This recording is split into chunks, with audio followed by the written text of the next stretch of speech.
you got night vision, and you have generation 1, 2, and 3. Generation 1 is usually the Russian. I have 2 sets of those, and the only advantage of that is it's like $200 a piece, and I can only really use those if I'm in an open field, not in the woods. I do have some advantage in an open field. I can see things. Generation 3 is very costly, but they're a combat multiplier. They make the difference of life and death. I've used them. I mean, there's no doubt about it. But you have to have about $2,500 to $3,500. So there's a trade-off there. Another thing with Generation 1 that you can use, if someone is using Generation 3 and they're using their IR feature on there so they can light it up a little bit bigger, my Generation 1 will see them using that. So I can say, hey, there's somebody there. It's cost $200 for Generation 1, $3,500 for Generation 3. Two is better than 1, not as good as 3. And I've seen it for $700, $900.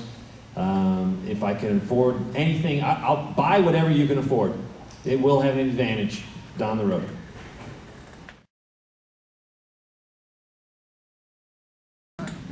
Asheville, North Carolina. You can go online and get it too.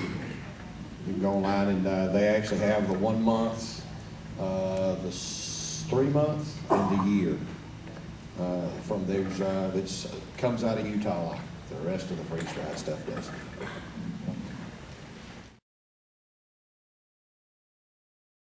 It really does depend on the drug itself, or as far as like morphine, stuff like that.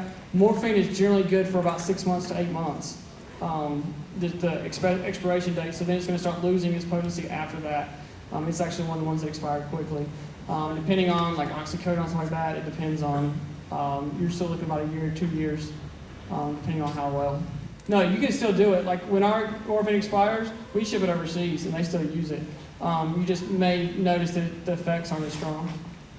You can use normal saline or the lactated ringers. The lactated ringers are going to have a little more salt solution to them, but you just have to be careful because then you're talking about pH balance, and that's a whole other issue.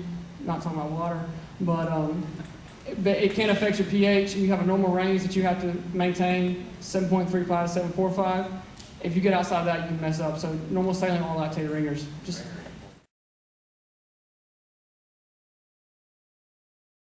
The $1 million question, do you lose OPSEC or operational security by exposing yourself as a prepper in hopes that they will come on board? That is an individual question. You'll just have to feel that person out. Feel them out first on gun control. If they're anti-gun, probably don't, approach them. That's just one indicator that they probably aren't even thinking about prepping. Just find their hobbies. Maybe take them shooting.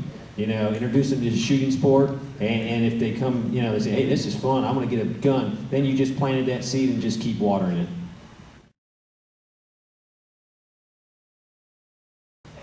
As far as classes, yes, there are classes. American Heart Association, as good as well as the Red Cross, offers like 4 hours and 8 hour classes. First for general first aid, you can learn CPR there as well. So yes, there are classes. Contact either American Heart Association or American Red Cross, and they can get you your classes that you need to schedule. And they're pretty reasonable too, like $50, $60 for an 8 hour class. I've got a well, I've got a house that I bought about 6 years ago. It's got a 1930s. It's got an old well out back with a motor. I don't know how long it's been. One of those electrical motors has been burned out or whatever. What steps should I take to, assess the integrity of that well and to actually install a hand pump to get off that motor or electric?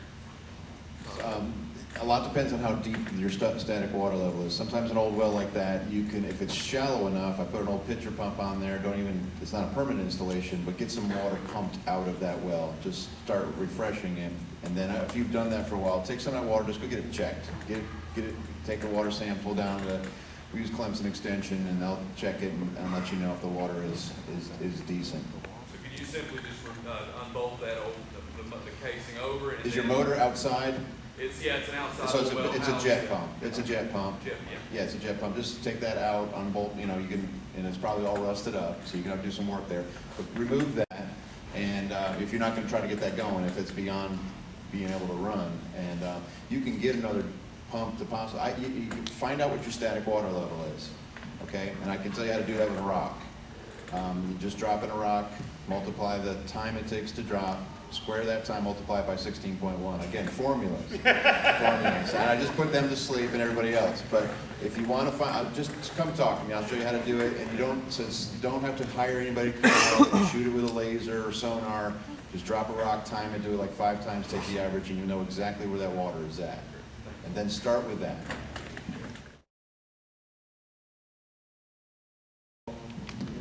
A 3-aught, like a 1-aught, 2-aught, 3-aught would be the size suture you'd want if you're buying like the prepackaged little suture packs. You get into like the 5 and the 6, that's for like real delicate stuff like sewing up an eyeball. So you want something pretty heavy. We do single-aught for cows. You can probably go to USN Doc's channel as well, and he does a lot of, even takes a pig's foot and they use sutures to show you how to do it. It's pretty incredible. So you might, USN Doc. He's the guy that does the AMP3, and you can contact him on his YouTube channel and he'll get back to you. Great guy. Okay. Patriot Nurse, yeah. Right, Patriot Nurse, you know, YouTube is a huge resource, by the way, so let me see, I'm going to get this guy and then you next, okay? So right here. That's like a question, a sledgehammer or a tack hammer. Everything has its different purposes. That's a hard question. One's radio system. I mean, if you go with ham, you have the ability to, a long distance. CB, you have a short distance. You have MERS radios, you have marine radios. I think that's what I was getting to, the MERS radios. I mean, are they good enough to pick up long distance? No, MERS is short range, very low wattage, but that's an advantage in some cases because that way you can talk to people close by and everybody's not here, and you know that person has to be within a couple mile radius. So it has an advantage if you're together. So really you need multiple. You need a ham radio, and then you need something for close-up.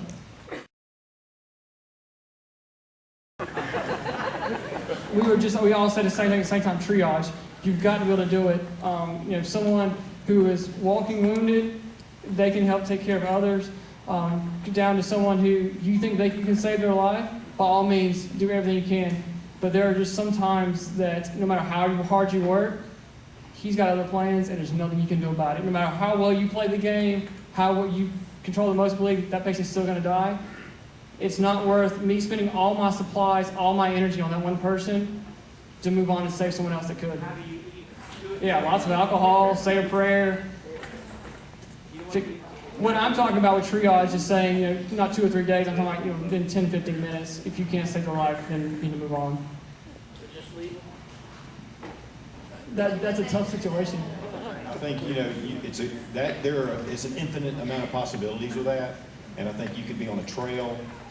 I don't think ending someone's life early is actually an answer to that, but I think making them as comfortable as possible. That's what I was talking about, cleaning it. Basically, if you just use sterile water, sterile saline, you can keep it clean. I don't know that I would say anything. Be careful what you're doing because you're going to lead to more infection. So just the sterile water, sterile saline, keeping it clean, keeping it packed with new dressing, changing your dressings out, keep packing it would be the best. I'd be careful what I would insert into the wound. Use iodine or Neosporin or anything like that. You can use iodine in there. It burns really, really bad, and you have to be careful of, when you put it on there, don't wipe it off. You've got to let it dry. It's going to create the sterile field around there. Yeah, while it's warm. Once it cools off, you're sterile. It's no longer sterile. That is gross. Can't believe it.